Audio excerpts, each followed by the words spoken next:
unforgiving world of law enforcement, every tick of the clock is a heartbeat. The first 48 hours are an unyielding gauntlet, a race against time where the smallest detail, a single whispered word, can unlock the door to the most heinous of crimes. Let's take a look at this next case, and remember to like and subscribe to us here at your favorite crime channel, Requiem for a Scene. You want to deal with the plate call? Negative. It was a day like any other in Costa Mesa, California.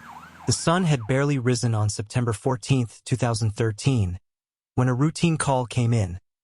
A single vehicle, a wrecked car, smashed head-on into a steel electrical box. What seemed like a simple, desperate act of suicide would soon reveal itself as the grim finale to a much larger, more devastating narrative. The driver, a woman named Marilyn Kay Edge, sat in the wreckage, conscious but detached. When officers approached, they were met not with the panic of a crash victim, but with an unnerving calm. Her voice was flat, almost casual, as she looked at them and uttered a phrase that would instantly transform the scene from a traffic incident to a high-priority murder investigation. "My children, they're already dead." A simple statement, yet one that sent a jolt through the police radio and launched a desperate search. The clock was ticking. Officers scrambled, the information relayed from the crash site echoing with an urgent, visceral dread. They raced toward a quiet Hampton Inn in Santa Ana, just miles away, propelled by a mother's chilling admission and a gut-wrenching fear of what they would find. The scene spoke of a deliberate act, a horrifying calm masking an unspeakable crime. Inside room 223, on a neatly made bed, lay two children. They appeared to be sleeping, their bodies carefully arranged, their faces serene. But the stillness was too profound. These were Jaelen Edge, 13, and his sister Faith Edge, 10. Their journey had ended here, far from home, in a final tragic embrace. Their mother, Marilyn, had driven them over 2,000 miles from Georgia, promising a vacation, but delivering a horrifying, premeditated end. The early hours of the investigation were a whirlwind of evidence and emotion. Detectives combed the hotel room, the crash site, and the woman's car, each piece of the puzzle revealing a deeper layer of depravity. The him Marilyn referred to in her confession was Mark Edge, her ex-husband. Just 3 days before, on September 11, 2013, a family court in Georgia had made a final ruling in a bitter, years-long custody battle. They had awarded Mark full custody of Jaelen and Faith. For Marilyn, this was not just a legal defeat, it was an existential threat. Her actions were not born of a sudden, desperate impulse. The evidence found at the scene painted a much more sinister picture. In her car, detectives found a handwritten journal filled with pages of meticulous planning. The notes were addressed to the court and to her ex-husband, dripping with blame, venom, and justification. This wasn't the spontaneous breakdown of a mother pushed to the brink.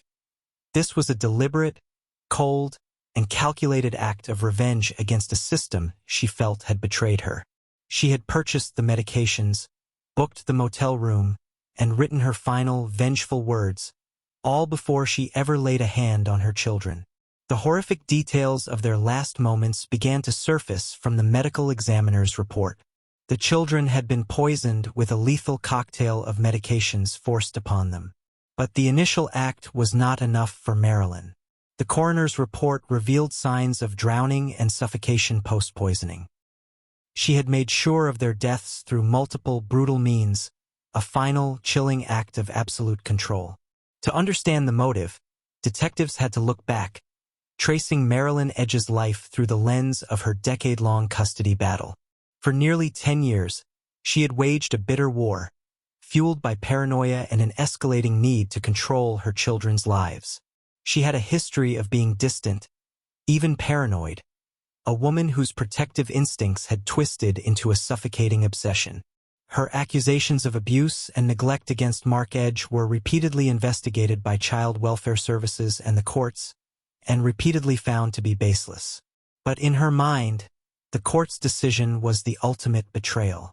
It was an institutional validation of her worst fears, and in her warped logic, she believed the only way to protect her children from what she perceived as a grave injustice was to end their lives. Every piece of evidence, every detail collected in these crucial first 48 hours, built an undeniable case. The pills, the notes, the chilling confession, all pointed to one perpetrator, one definitive conclusion. The swiftness of the investigation and the sheer volume of evidence left no room for doubt. The crime was meticulously planned and brutally executed by the person who should have been the children's protector.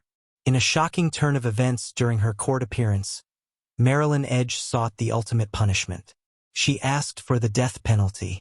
It was a request born not of remorse, but perhaps a final, desperate act of control, a way to dictate the terms of her own punishment, to show the world that she still had power. But the court would not grant her this final act of defiance. The state was not seeking the death penalty, having already agreed to a sentence of life without the possibility of parole in exchange for her guilty plea. Marilyn Kay Edge pleaded guilty to 2 felony counts of murder with special circumstance enhancements for committing multiple murders. She was sentenced to life in state prison. She will never leave prison. Her fate, sealed by her own actions, ensured she would never again have power over anyone. For Jaelen and Faith, their requiem played out not in a grand hall, but in the quiet solitude of a motel room. Their story is a scene forever etched in the annals of true crime, a grim reminder of how deep a person can sink into delusion and despair. The first 48 hours brought answers, but for their father, and for all who knew them, the agonizing question of why would forever linger.